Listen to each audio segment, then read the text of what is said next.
how I became a content creator. I'm lost for words. Like, his PC is well worth more than me, and it's on my desk. Like, I can't comprehend it. Amazing. 16-inch display as well, and that is just beautiful. Shout out to Jurassic Outpost and Universal Invite, and this is amazing. This is my dreams come true. Go to the Jurassic franchise probably about 3 times a week. Yeah. Oh my goodness. Now you talk about it non-stop. You're an expert on it. You've got your shirt. Yeah. Now this takes us to another level. He has Jurassic Park themed Crocs. I didn't even know you could get them. Tell us about those. They just came out, I think, last week or the week.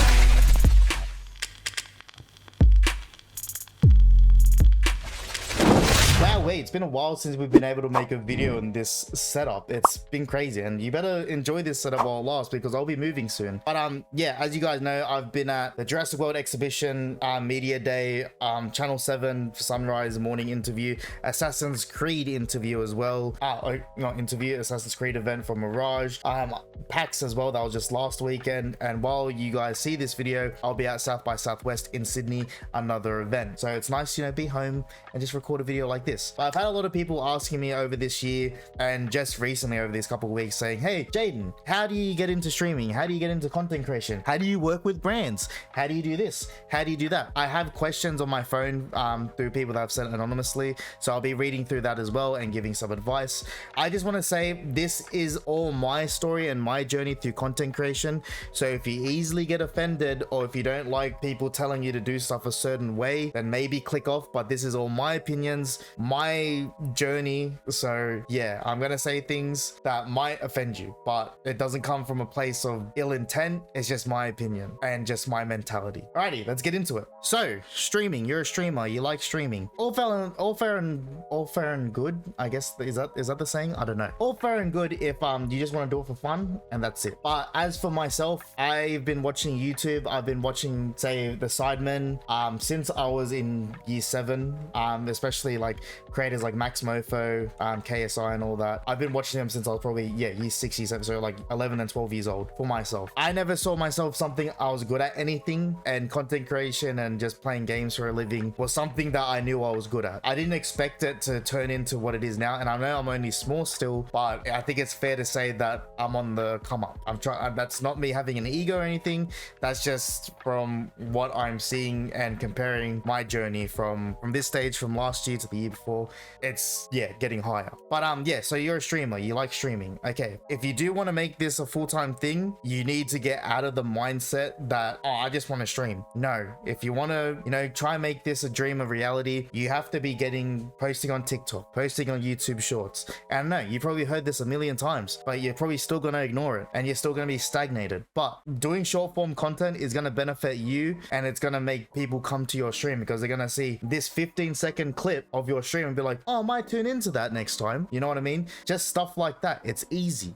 So yeah, if you can't make a full video or whatever of just stream highlights, try at least to make short form content and be consistent with it. I post minimum twice a day on TikTok. I post once a day on Instagram Reels, and I post 3 times a day on YouTube Shorts. So I've been doing that for YouTube Shorts, I've been doing it for a year. TikTok, I've been doing it for 2 years, and Instagram Reels, I've only started in the last 6 months because Instagram's kind of hard to grow as a gamer. But yeah, that's my opinion on streaming. You just can't be a streamer anymore. You have to be uploading on every single thing. And yeah, I guess we'll get into the next segment. Mentality, mental.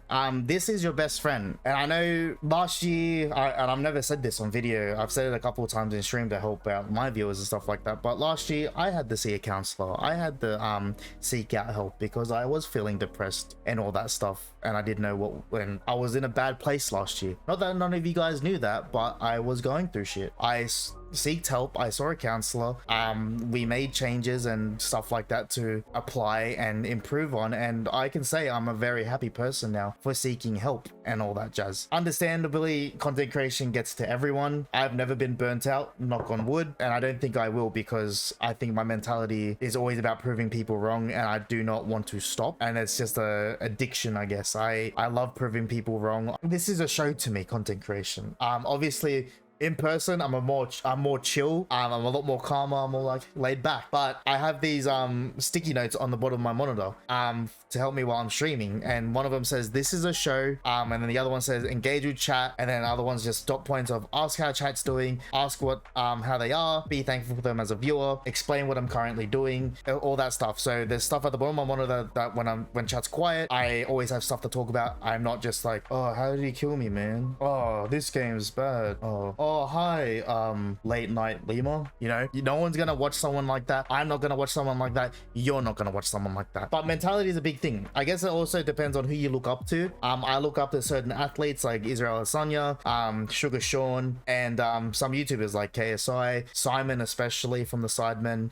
Their consistency and work ethic, and I've been watching them since I was 11 or 12. So I've been watching them for over 10 years, and the work ethic that the Sidemen have, and especially Simon, I look up to, and I see what they do. I'm like, okay, so to be successful, I have to have that work ethic as well. And look, I understand things get in the way, like life, work, and all that stuff. Consistency. I think building a stream schedule as well helps out a lot. But yeah, consistency is a big thing. I'm posting 2 long form videos a week. One of them's a stream highlights for when people miss out on streams and stuff like that. And then Friday videos are my well done quality videos where I take time to record and all that stuff, and yeah, get it edited and all that. And by the way, I invest money into a thumbnail designer and an editor. That way it gives me more time to live my life and to not be wrapped up in all this. Like I said, I understand people have different obstacles and stuff like that, but if you take the time, look for an editor, look for a thumbnail designer, you can get a cheap price, or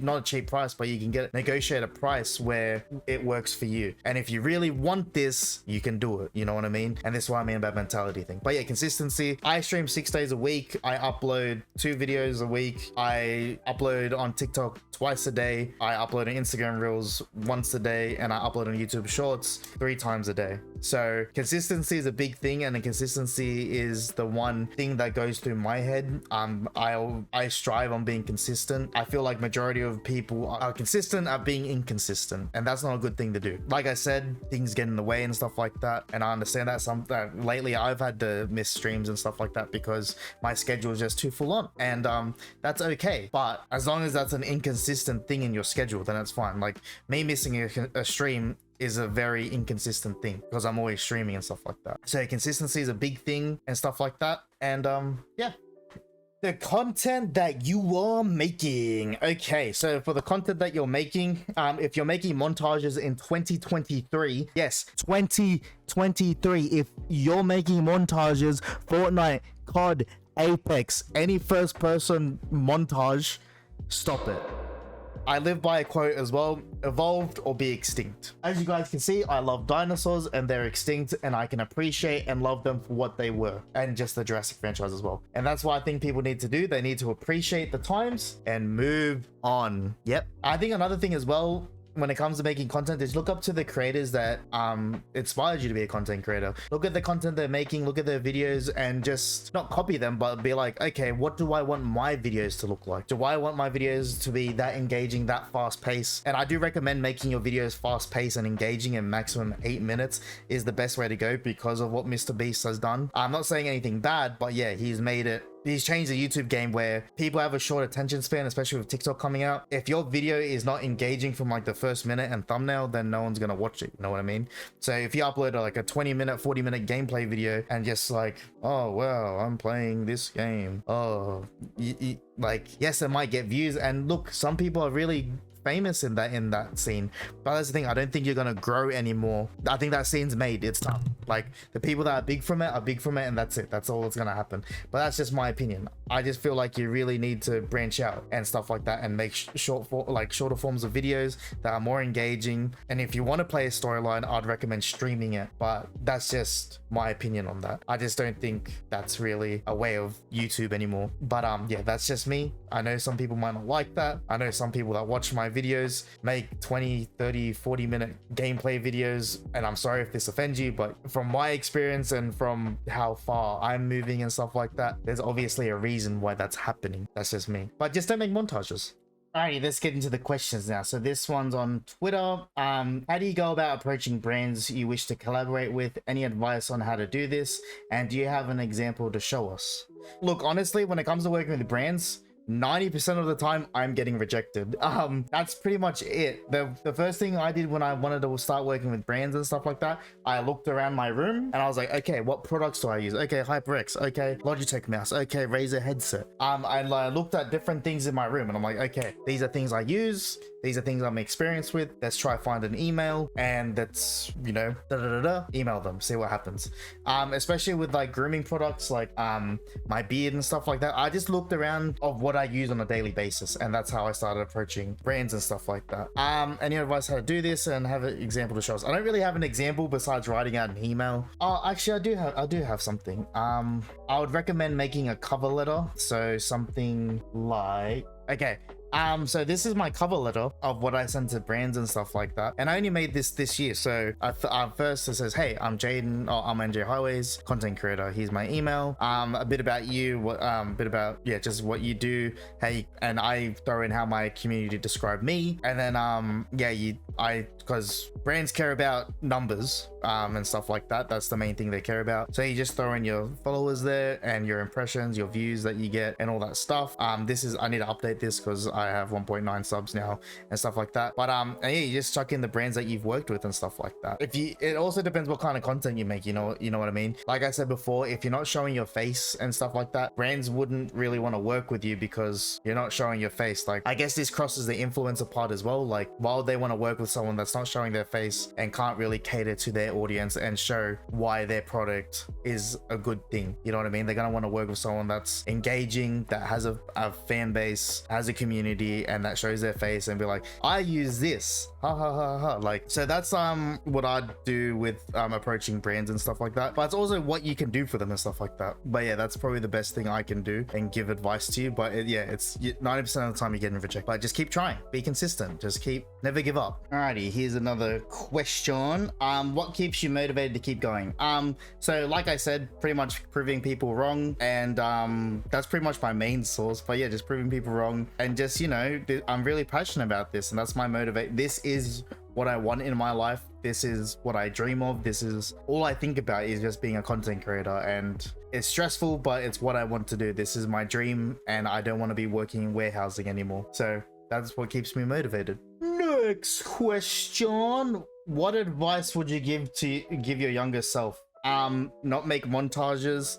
Look, I can't really give my younger self advice because, like, there's something like the butterfly effect, you know what I mean? Like, so if I didn't do certain things, like get a certain team tattooed on my body, then this wouldn't have happened. But you know, I don't really regret anything. I don't regret anything, and I don't even regret that. But yeah, I wouldn't really give myself any advice. When I first started doing this, I tried when I finished school, but I moved houses and lost my cam link for my Elgato. But I didn't have a job yet to really purchase a new Elgato, so yeah, I couldn't really give myself advice because I just had to save up and get money. But I guess it would have been trying to search for an editor earlier, probably being on TikTok earlier, just climbing on trends earlier and stuff like that. But that's about it. That's really it, just climbing on trends earlier. And that's what I mean about TikTok as well, climb on trends.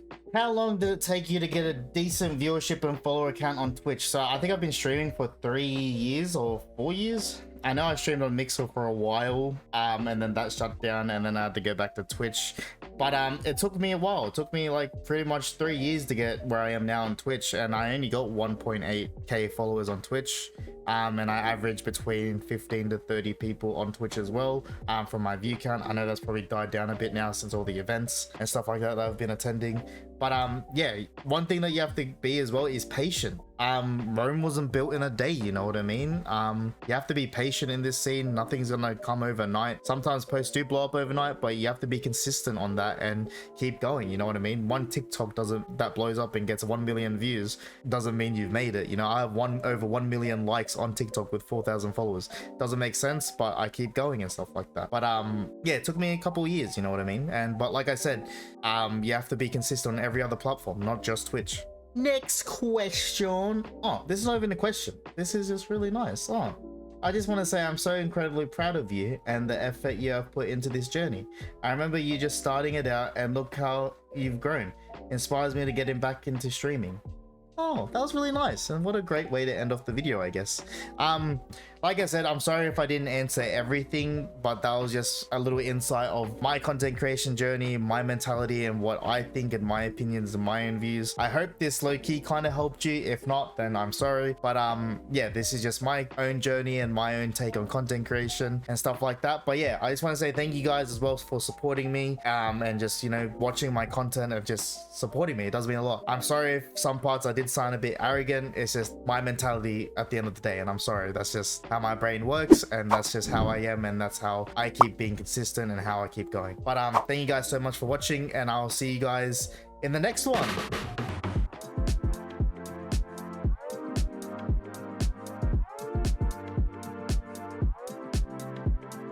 And I've been thinking about it.